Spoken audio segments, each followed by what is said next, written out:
এবার দেখুন 10 মিনিট পরে আমি চলে এসেছি। দেখি এটা আমার মোটামুটি রেডি হয়ে গেছে। দেখুন হিঞ্চের বড়া। তো এখন আমি কি করব, গ্যাসটা অন করে দেব। গ্যাসটা অন করে দিয়েছি। তো ভাজার জন্য আমি রিফাইন তেল নিয়ে এসেছি, বেশ কিছুটা দিয়ে দেবো যেহেতু ভাজা হবে। জোর দেওয়া আছে, তেলটা গরম হওয়া পর্যন্ত। দেখুন 10 মিনিট রেস্টে রেখে কেমন হয়েছে। এরপরে আমি আরেকটা জিনিস দেব, যেটা একটু গোলমরিচ। এটা কিন্তু ভালো হয়, খুব ভালো হয়, এটা একবার বানিয়ে দেখবেন। তো গোলমরিচটা আমি ভালো করে মাখিয়ে নিচ্ছি। দেখুন গোলমরিচ দিয়ে দিচ্ছি।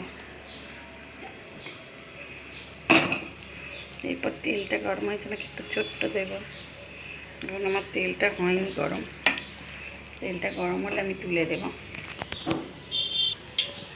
তো দেখুন বন্ধুরা, এবার আমি তেলটা গরম হয়ে গেছে, এবার আমি দিচ্ছি, ছোট্ট ছোট্ট করে দেব।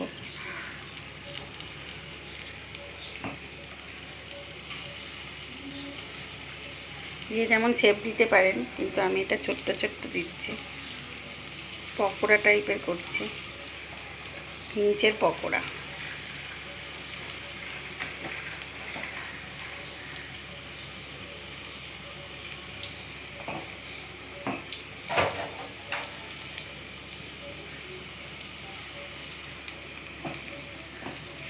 আর ভাজার সময় একটু জোরটা কমাতে হবে, নাহলে ভাজাটা ভালো হবে না।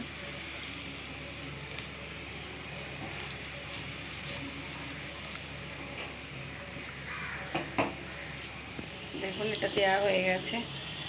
দেখুন বন্ধুরা, আমার এটা রেডি হয়ে গেছে। এবার আমি তুলে নেব।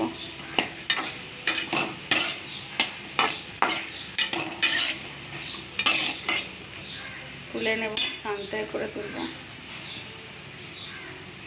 দেখুন বন্ধুরা, আমার এটা পুরো রেডি। তো আমি এবার ছানটায় করে তুলে নিচ্ছি।